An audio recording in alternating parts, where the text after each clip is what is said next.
Today I want to talk about PC ports. Lately, a lot of Japanese game developers who aren't usually porting their games onto PC are now porting their games onto PC. Koei Tecmo with their Dynasty Warriors ports, which are obviously very flawed, but they did take an interest. Platinum Games with Bayonetta, Vanquish, and Nier Automata, despite having their own flaws too. Konami always ported a PS3 version of PES, even though there's a PS4 version, and they did that for like so many games. That was stupid, but at least we get a version of the PC. There's also Atelier, Samurai Kagura, Galgun, Earth Defense Force 4.1, Tales of Symphonia, Berseria, and Zestiria. Please have Tales of Legendia too. Disgaea, Danganronpa, Valkyria Chronicles, the BlazBlue series, King of Fighters, Dead or Alive, Street Fighter, Tekken 7, which was awesome on the PC. Thank you so much, Bamco. Everybody's doing this in Japan. Atlus, please. Do it! Do it! Anyway, regarding PC ports, they're not always perfect for every port of the game. There are a lot of games on the PC that are terrible and perform horrendously. There are games that just doesn't run well on PC. There are games that just run so much better on the consoles for some reason, even though the PC has hardwares that outmatch the most advanced consoles of our time at the same, if not lower prices. It just doesn't make sense that games have to run that terribly on the most advanced gaming platform in existence. So today I want to talk about the key elements of what makes a good PC port and why porting from one platform to another is not as simple as you might think. Although to all game developers out there, if you can't really port your games to the PC, you might as well give it to the people who can actually do it, because when you do it yourself and you are inexperienced on it, they tend to cause a lot of problems.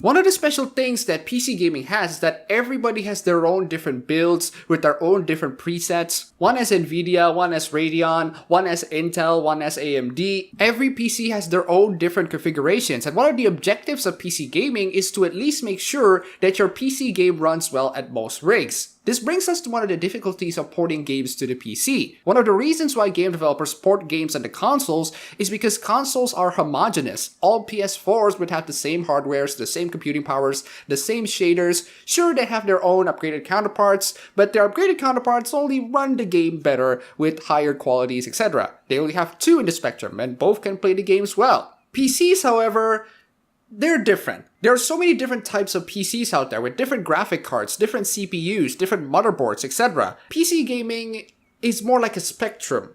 In order to play certain video games on a PC, you need to fall on this specific area of the color spectrum. You need to have this amount of yellow or this amount of green in order to actually play the video game. You're gonna need these specific graphic cards or these specific CPUs or stronger variants of those graphic cards or CPUs in order to run these games. Obviously, not all PCs are going to run certain games, but the PCs that can run those games, you want to make sure that it's well optimized. The reason why game developers who develop games on consoles don't tend to develop the games on the PC is because it takes a lot of time. It takes a while to reconfigure the shaders and the rendering algorithms to make sure that they work on certain PCs, creating different algorithms of rendering the textures and the games on different settings, creating new variables for the users to tweak so that the game can run well on their systems. There are even times in which games are a bitch to Nvidia graphics card or a bitch to either Intel or AMD processors. So the first problem that needs to be considered is to the PCs that would run your game. There are going to be high-end gaming PCs that would run almost anything. There are going to be low-end gaming PCs that would run some on low settings.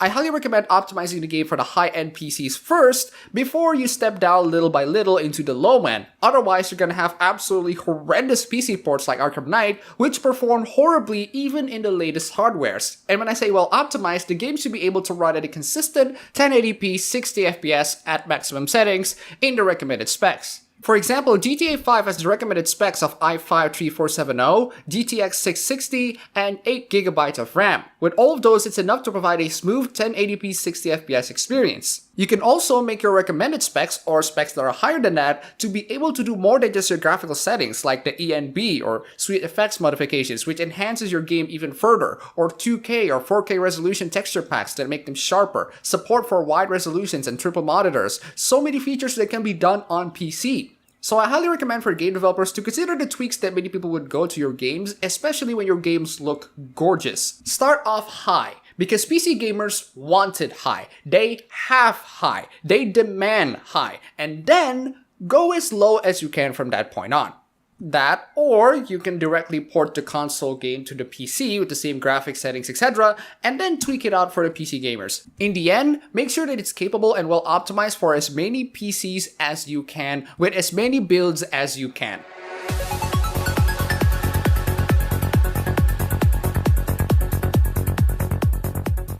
Now, graphical performance is one thing, but what's a video game without interactivity? This is something that every single PC game needs. Even if your games are designed for the consoles, a solid mouse and keyboard control that works on your type of game is absolutely paramount for the PC gamers.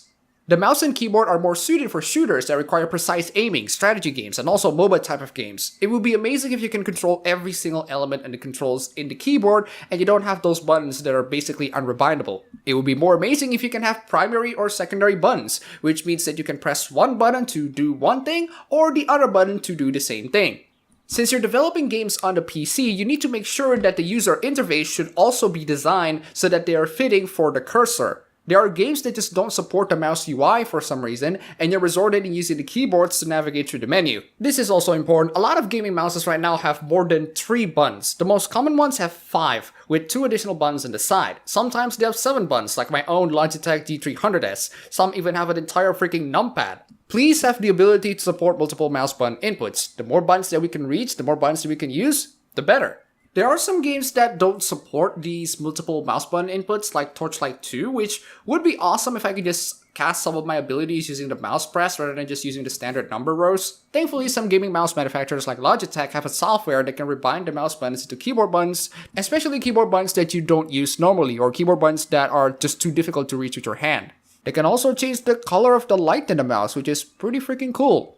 But unfortunately, there are some games that have terrible mouse and keyboard controls, or their mouse and keyboard controls are just not very good, which is why a controller is absolutely recommended. It's not that it's unplayable using the mouse and keyboard, you can play it, but the most ideal experience for those games is to play them with a controller. In that case, a native X input controller support is absolutely necessary, which means that you can plug and play your Xbox 360 controller and you'd be good to go to just play the game.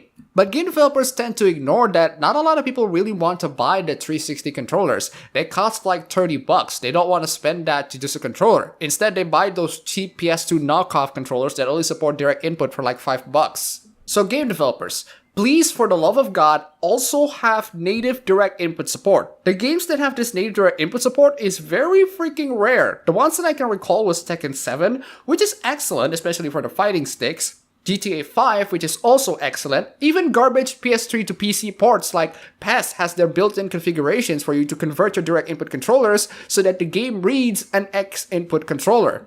Otherwise, if you don't have native support and vast customizations for direct input, you're gonna need to use third-party softwares like Xbox 360 CE, which is basically a software that translates direct input to X input to whatever games you put the files in. This means that you can still play a game that supports X input with a cheap $5 generic USB controller without having to resort buying a 360 controller. And so far, at least 95% of the games that I tried with this software completely works. The configurations can be a bit complicating for new users, but then again, PC gamers are going to face configs after configs after configs. That's what's amazing about PC gaming. You can also just look at the tutorial on YouTube or so many other websites out there. The forums are very active just in case you have problems. As for controllers, personally, I use the PS4 controller. The most amazing thing is that it's capable for wireless Bluetooth, which means that I can play any game in the couch at any moment and feel the console experience at any time, even though I am obviously playing the game on the PC.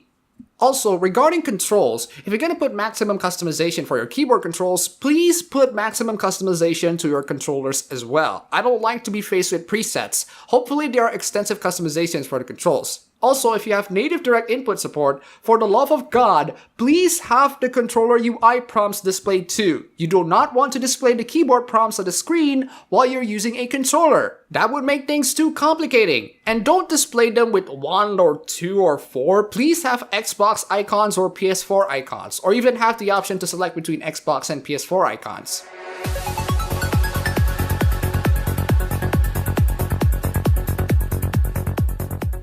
There's a very good reason why the games on the PC have massive amounts of graphical customizations. That's because there's a wide array of PCs out there ranging from low specs to high specs. Like I said, it's on a spectrum. That's why we have minimum and recommended specs. So between those areas of recommended specs or minimum specs, we're going to need to be able to provide the users with enough customizations so that all computers, or most computers, can fit into the range to make the game playable. Why do we need graphical settings? Well, only a small number of PCs out there can handle certain games in maximum settings. The rest of the PCs will handle the game in lower than maximum. This is because their GPUs are not capable of handling maximum settings. So in order to make the game playable, they have to lower the graphical settings for their GPUs to high settings or medium settings, all to the point where the game is remotely playable. This is so that every PC can run the game without much issues. So what are the graphical settings that we need? Well, we want our graphical settings to determine the most basic of the most basic graphical aspects in the game,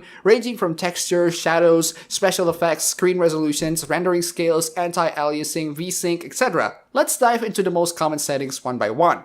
The most important here is screen resolution. The screen resolution of the most common monitors are either 3066 by 768, which is also the most common screen resolutions for laptops, or 1920 by 1080 or 1080p. Your game should be able to play in 1080p. You should also give the option to play the game at 1440p, 2K, 2160p, 4K. You should also give different aspect ratios for the game like 4:3, 16:9, or widescreens like 21:9. And this is also important.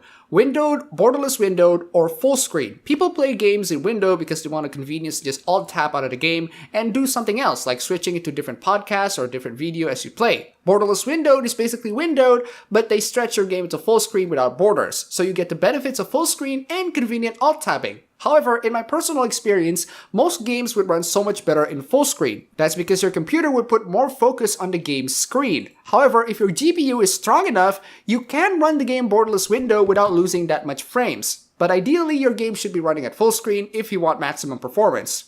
The only downside with full screen is that alt-tabbing out of the game is gonna take a while and even cause some problems. The next one is VSync. VSync would basically make your games to run the same as your monitor frequency. Let's say you have a 60Hz monitor, then VSync will limit your FPS into 60. This is done to remove the screen tearing that happens at the game, like this one over here. However, there are some reports that turning the VSync on can cause input lag. So far, my experience with VSync has been a mixed bag. It depends entirely on the game whether or not these settings work. It also depends on your hardware configuration, so try to tweak these settings out as you see fit. Anti-aliasing basically means the quality of the rendering the lines that appear in the edge of the game's models. You can have no anti-aliasing, which makes the game to look like broken Legos, or you can have FXAA, which doesn't cost too much performance, but it does make the game to look like it was being smeared by Vaseline. There are also other forms of anti-aliasing like SMAA or MSAA, etc. And the best ones are those with scaling, so 2 times MSAA, 4 times, 6 times, 8 times, etc. Each of those will cause your game to look freaking fantastic, but it will definitely cause huge performance hits, so pick your poison. There's also anisotropic filtering, which basically means the methods of the game to render the details of the textures in the distance. Anisotropic filtering can be bilinear, trilinear, or it can be measured with 2 times, 4 times, 8 times, 16 times, etc. There are also other settings that you should be able to scale down, like the shadows, reflection quality, reflection anti-aliasing, etc., depending on the games that you play. But for every game that has this feature, please, for the love of God, do not have your game to have motion blur to be built in as a part of the special effects. You need to have special effects quality and motion blur separate. Motion blur can cause sickness, so the option to turn it off separately is absolutely appreciated.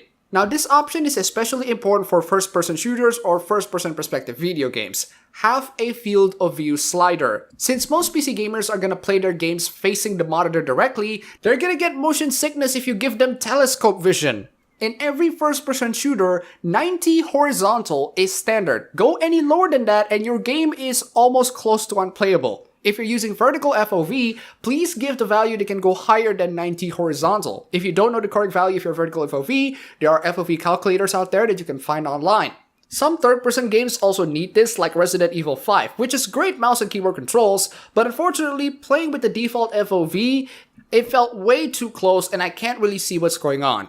Thankfully, there are mods that are able to fix this. Also, if you have FOV settings, for the love of God, tell me the number of the FOV. Don't just have a meter on it. Looking at you, Far Cry 4.